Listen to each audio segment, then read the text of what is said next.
Hi everyone, जय हिंद, जय भारत, जय माता दी। मेरा नाम है प्रणीत मेहता, आप लोग मेरे को जानते हैं। आज मैं एक होस्ट बन के आया हूँ और क्वेश्चन पूछ रहा हूँ director JMD academy Praveen Gupta ji से। वैसे तो मैं भी गलती से हूँ, बट मेन यही है और 7 साल से मेरे साथ जुड़े हुए हैं, we are working together. So having said that, Praveen ji, बहुत सारे बच्चों का भी बोर्ड का रिजल्ट आया है और बहुत सारे बच्चे निराश हैं जिनका 60% से कम आए हैं पीसीएम में। अब वो इम्प्रूवमेंट की तैयारी करेंगे। मेरा पहला क्वेश्चन, मैं आपको 2 3 क्वेश्चन है तो मैं पूछने वाला हूँ। पहला क्वेश्चन होगा कि इनकी स्ट्रैटेजी क्या होनी चाहिए। दूसरी क्वेश्चन ये कि how can JMDI academy help them get into good shipping companies even now. Sir, अभी तो पहले उनकी क्या स्ट्रैटेजी होनी चाहिए वो बताइए सर। जय माता दी। अब प्रणीत जी थोड़े ज़्यादा बड़ा चढ़ा के मेरे बारे में बता दिया है, ऐसा कुछ है नहीं। सबसे पहले तो congratulations to all the students who have done well in the board examination.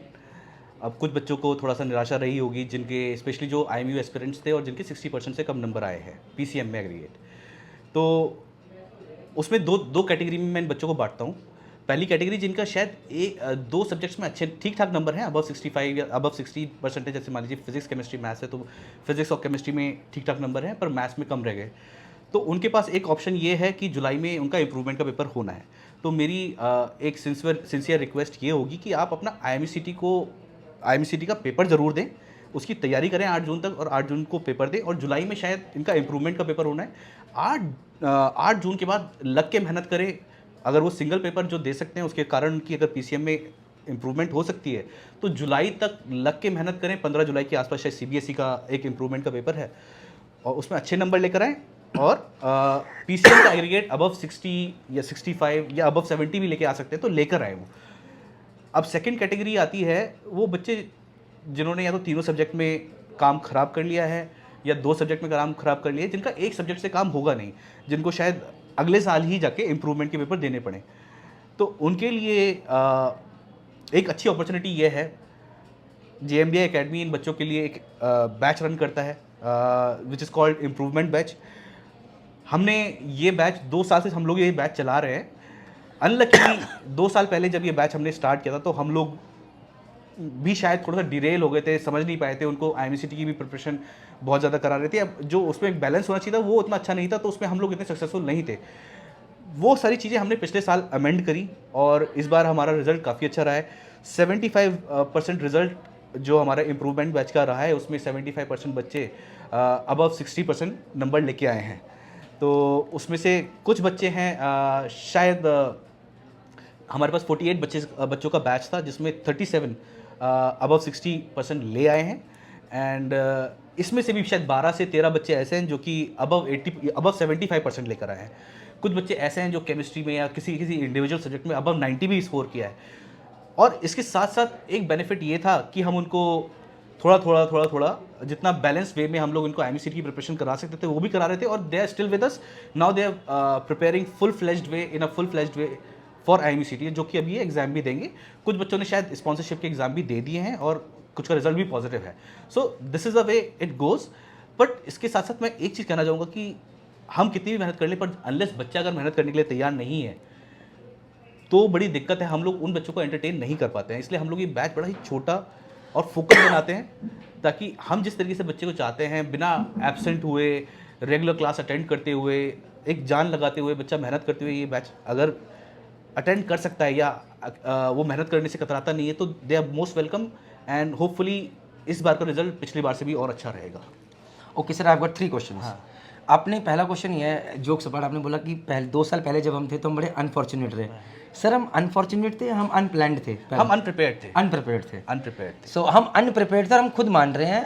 तो ये अनफॉर्चुनेट था कि हम प्रिपेयर्ड इतना अच्छे नहीं कर पाए। सर, इस बार हमने क्या डिफरेंट किया इन बच्चों के साथ? जो पिछला बैच था 2 साल पहले जिसमें हम फेल हुए बुरी तरह से, और इस बार जो मुझे लगता है कि पिछली बार से मच बेटर किया, इसलिए शायद हम थोड़े से सेटिस्फाइड हो सकते हैं। इस बार क्या क्या चेंजेस लेकर आए? तो चेंजेस ये लेके आए कि जब सबसे पहली बारी हमने ये स्टार्ट किया था तो वो मिड सेशन में एक तो स्टार्ट किया था। हमारा कोई प्लान नहीं था कि हम लोगों को इम्प्रूवमेंट बैच चलाना है। हमारा रेगुलर जो हमारे पास बच्चे ज्वाइन किए थे उनमें से कुछ का रिजल्ट ख़राब हो गया, तो उन बच्चों को केटर करने के लिए हमने मिड सेशन में सोचा कि इनको क्लास 12 का हम पढ़ा देते हैं। पर पढ़ाते पढ़ाते वो एक सिलेबस जो बच्चे को जिस फोकस के साथ क्लास 12 का पढ़ाना चाहिए और या फिर एक कॉम्पिटिटिव एग्जाम के लिए जो फोकस चाहिए वो एक बैलेंस नहीं बना पाए। क्योंकि हमने एक अचानक से बैच स्टार्ट किया था, कोई प्लानिंग नहीं थी, कोई थॉट प्रोसेस नहीं था, just to help out our student कि भाई ये बच्चे फेल हो गए हैं जो हमारे पास इन्होंने मार्च में आके ज्वाइन किया और पता चला कि जून में उनका रिजल्ट ख़राब हुआ है या अप्रैल मई में पता चला हमें कि इनका रिजल्ट ख़राब हुआ है, तो अब इन बच्चों के साथ क्या किया जाए। तो हम एक हमारा शुरू से मोटो रहा है कि हम बच्चों को छोड़ते नहीं हैं, जो बच्चा आगे हमारे पास वो रिजल्ट निकाल के ही जाए, चाहे छड़ी के बल पे, चाहे खुद मेहनत करके, या हम उसको सिखा दें। कुछ बच्चे होते हैं अनफॉर्चुनेटली अभी भी हम उनको टर्न नहीं कर पाते, कुछ बच्चे छोड़ के हमें चले ही जाते हैं, तो उन बच्चों की मैं बात नहीं करता, पर 98% बच्चा जो हमारे पास टिकता है उसका हम कोशिश यही रहती है कि रिजल्ट दे दे, तो हम पीछे पड़े रहते हैं। तो सबसे बड़ी बात यह है कि तो इस बार आप पीछे पड़े रहे? इस बार पीछे पड़े रहे और प्लानिंग के साथ पीछे पड़े रहे। अगर प्लानिंग कैसे? प्लानिंग जैसे हम लोगों ने फोकस वे में जो हमारे टीचर्स हैं जिनको बोर्ड का एक्सपीरियंस भी था पहले, तो उनको इस जॉब के लिए रखा।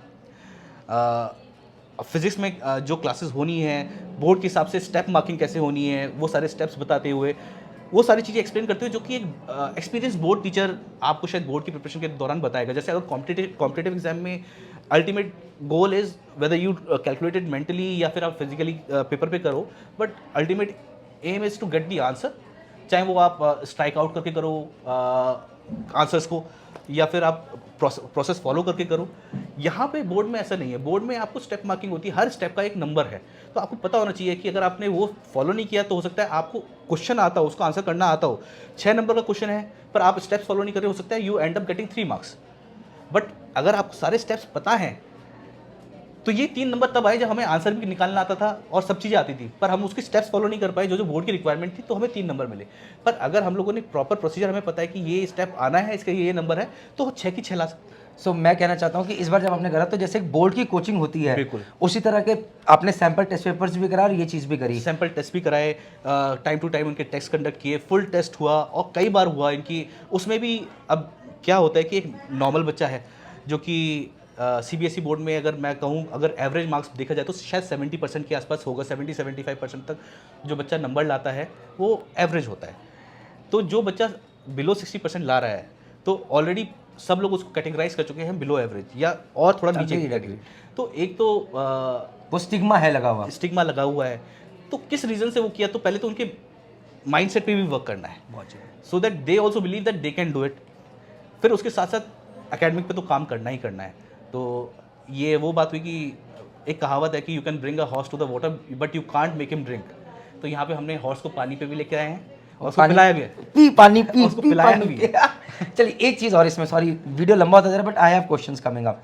सो नेक्स्ट क्वेश्चन इज, चलिए तो आपने CBSE बोर्ड के पैटर्न बताया, बट आपके पास तो बच्चे UP board, Maharashtra board, state board से भी आते हैं, डिफरेंट बोर्ड से, उनके लिए व्हाट इज योर स्ट्रैटेजी? और आप कैसे इतने सारे बच्चों को मिक्स करके, क्योंकि CBSE एक ही बैच है अलग अलग बोर्ड्स के, तो how do you plan that strategy? सारे बोर्ड्स में बहुत थोड़ा ही टॉपिक ऐसा होता है जो कि कॉमन ना हो, तो जो कॉमन नहीं है उसके लिए हमने अलग से उनके लिए क्लासेस लाई थी। वी ऑलरेडी न्यू कि भाई हमारे पास अगर 5 महाराष्ट्र बोर्ड के भी बच्चा है तो अगर 90% या 95% सिलेबस कॉमन है तो वो कॉमन तो वो पढ़ा ही पढ़ा है, बट जो एक्स्ट्रा पोर्शन था या जो कहीं किसी को कम हो रहा था तो उसके लिए बाकी बच्चों को परेशान नहीं किया, सिर्फ उन्हीं पे टारगेट किया जो कि जिनके लिए अगर मान लीजिए 2 टॉपिक या 1 टॉपिक किसी का एक्स्ट्रा है तो उसको वो एक्स्ट्रा भी पढ़ाया गया और पेपर भी उसी हिसाब से सेट किया गया था। सो गाइज ऐसे तो हम बहुत सी चीज़ें जा सकते हैं, वीडियो बहुत लंबा हो जाएगा, सिर्फ इतना कहना चाहता हूँ जिन बच्चों के अभी मार्क्स अच्छे नहीं आए हताश मत होइए।